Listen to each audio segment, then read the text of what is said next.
नमस्कार। टुडे हिमाचल में आपका बहुत बहुत स्वागत है। मैं हूं आपके साथ भावना रेनॉल्ड और चलिए देखते हैं शाम की बड़ी खबरों को फटाफट।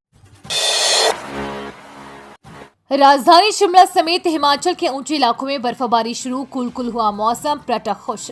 हिमाचल प्रदेश में मौसम ने करवट बदली है। सोमवार सुबह से रोहतांग दर्रा के साथ ऊंची चोटियों में बर्फबारी का दौर शुरू हो गया है।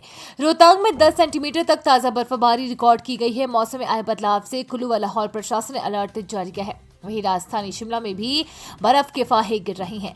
बर्फ के कारण वाहन भी स्किड हो रहे हैं। बर्फबारी होता देख पर्यटकों में खुशी की लहर है, क्योंकि पर्यटक मन में बर्फबारी के दीदार की इच्छा के लिए हिमाचल पहुंचते हैं। केंद्र ने लिखा पत्र, हिमाचल प्रदेश सरकार यूपीएस लागू करे तो मिलेगी 1600 करोड़ रुपए की मदद। केंद्र सरकार ने हिमाचल सरकार को पत्र लिखकर कर्मचारियों को यूनिफाइड पेंशन स्कीम लागू करने को कहा है। अगर ऐसा किया जाता है तो केंद्र सरकार हिमाचल को 1600 करोड़ रुपए की विशेष सहायता देगी। केंद्र की ओर से जारी पत्र के अनुसार वर्ष 2022-23 और 23-24 में अनुबंध पर नियुक्त सरकारी कर्मचारियों को यूपीएस में लाने से फायदा होगा। हालांकि राज्य सरकार ने पत्र को लेकर अभी कोई जवाब नहीं दिया है। ये उल्लेखनीय है कि राज्य सरकार ने हिमाचल में ओल्ड पेंशन स्कीम लागू की है। केंद्र ने हिमाचल के 9000 करोड़ रुपए देने हैं और ये राशि एनपीएस कर्मियों का केंद्र के पास जमा हिस्सा है। राज्य सरकार लगातार मामले को केंद्र के समक्ष उठा रही है। अभी ये बजट नहीं मिला है। मनाली के सक्षम ने 5 साल की उम्र में बनाया तीसरा national record, OMG book of record में नाम दर्ज। मनाली के सक्षम ने एक बार फिर इतिहास रच दिया है।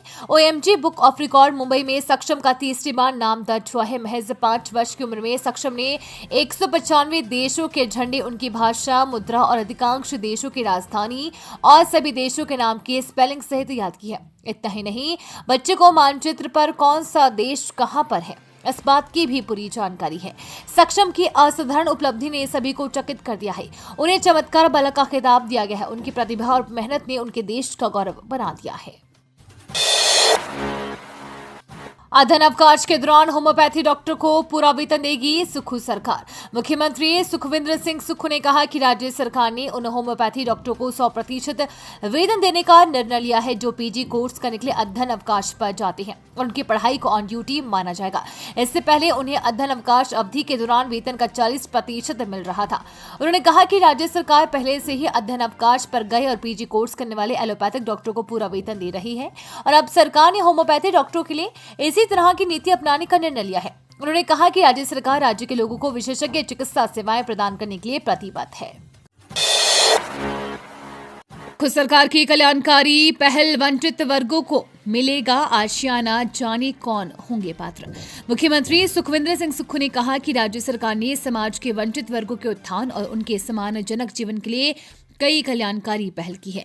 इस कड़ी में महर्षि वाल्मीकि कामगार आवास योजना शुरू करने को स्वीकृति दी है। इस योजना के तहत 2.5 लाख रुपए से कम वार्षिक आय और आवासीय सुविधा से वंचित लोग पात्र होंगे। योजना की जानकारी और आवेदन के लिए लोग संबंधित तहसील कल्याण अधिकारी से संपर्क कर सकते हैं। इस योजना का उद्देश्य वाल्मीकि समुदाय के सफाई कर्मचारियों को 3 लाख रुपए की वित्तीय सहायता प्रदान करना है। इससे इन समुदाय के लोगों को बहुत राहत मिलेगी। उनको आशियाना का सपना पूरा होगा। इससे उनका जीवन काफी आसान हो जाएगा, उन्हें राहत मिलेगी। क्रिसमस से पहले हिमाचल प्रदेश के कसौली में 90, शिमला में 80, मनाली में 70% होटल पैक। क्रिसमस और नए साल का जश्न मनाने के लिए बड़ी संख्या में पर्यटकों ने हिमाचल प्रदेश का रुख करना शुरू कर दिया है।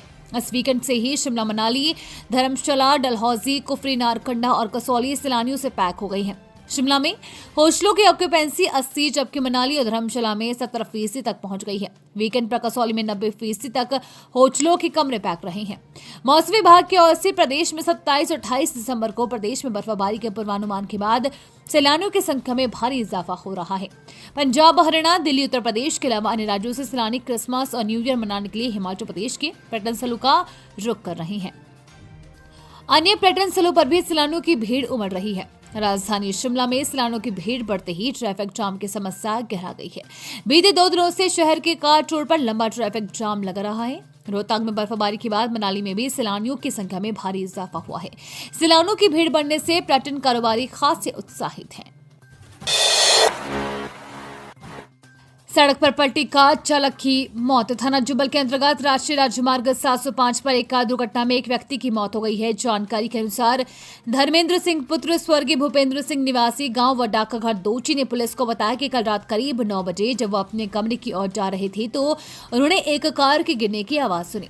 मौके पर पहुंचने पर उन्होंने देखा कि कार नंबर HP 10B41 सड़क पर पलटी हुई थी। अंदर एक व्यक्ति बेहोशी की हालत में था। धर्मेंद्र सिंह ने स्थानीय लोगों की मदद से तत्परता दिखाते हुए व्यक्ति को कार से बाहर निकाला और नागरिक अस्पताल जुब्बल पहुंचाया, जहां डॉक्टरों ने उसे मृत घोषित कर दिया। मृतक की पहचान लाहौरी सिंह 45 पुत्र स्वर्गीय सालीग्राम निवासी बड़ाल डाकघर दोची तहसील जुब्बल के रूप में हुई है।